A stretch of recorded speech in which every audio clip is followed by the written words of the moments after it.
The case of the phantom codes.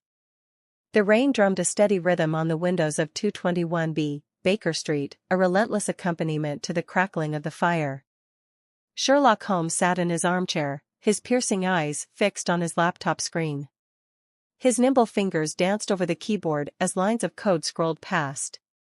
Dr. John Watson, half distracted by a rugby match on TV, finally turned to Holmes. "What are you up to now? Hacking into MI6 again?" Holmes didn't look up. "I've been tracking a string of cyber heists, cryptocurrency wallets emptied without a trace, the funds vanishing into the ether. It's beautiful, in a way. Flawless execution." "Beautiful? That's someone's life savings," Watson protested. "Precisely why it's intriguing, Watson. The code used to siphon the funds is bespoke. No digital breadcrumbs, no reuse of tactics. This isn't a petty thief. This is an artist." Holmes's voice dropped, almost reverentially. Before Watson could respond, Mrs. Hudson appeared at the door, holding a slim envelope. "This just arrived for you, Mr. Holmes." No sender's name, but the man who delivered it looked like he'd seen a ghost. Holmes took the envelope, examining it with a magnifying glass, before opening it. Inside was a single card with a short message. "Catch me if you can. PC." Watson raised an eyebrow. "Phantom coder?" Holmes grinned. "It seems our artist has taken an interest in their audience."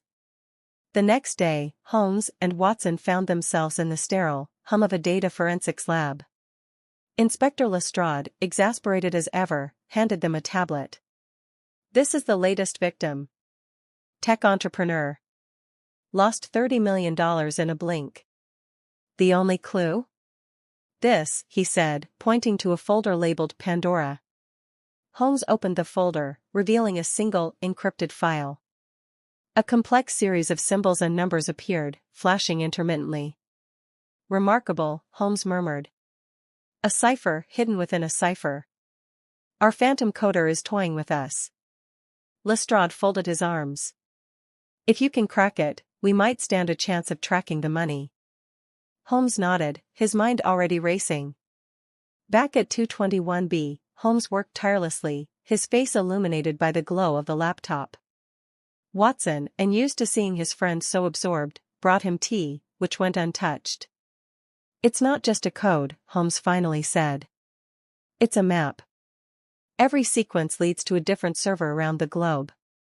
Our coder is creating a virtual labyrinth, but there's a pattern emerging." Watson peered over his shoulder. "What kind of pattern?" "A message," Holmes replied.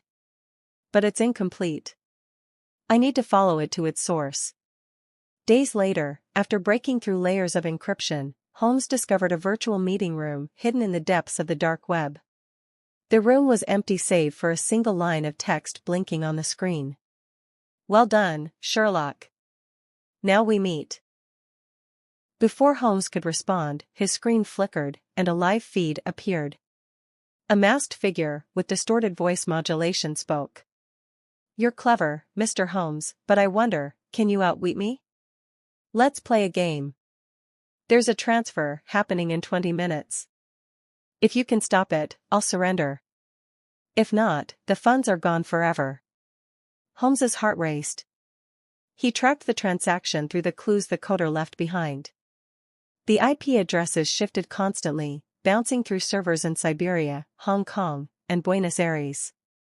Watson hovered nearby, anxiously watching the clock. 5 minutes left, Watson muttered. "Can you find it?" Holmes's hands flew across the keyboard. "I'm not looking for where the transfer ends, Watson. I'm looking for where it begins." Finally, a smile played on Holmes's lips. "There you are." He entered a series of commands, freezing the transaction midstream. An hour later, the masked coder was apprehended. To everyone's shock, the phantom coder turned out to be a reclusive computer genius, Sophia Markham, who once worked for the British government. "Why?" Watson asked during her interrogation. "Because I could," she replied with a chilling smile. "It wasn't about the money. It was about proving no system is impenetrable. As she was escorted away, Holmes stood in silence, his eyes distant. She almost won, Watson said quietly. Holmes smirked. Almost, Watson. Almost.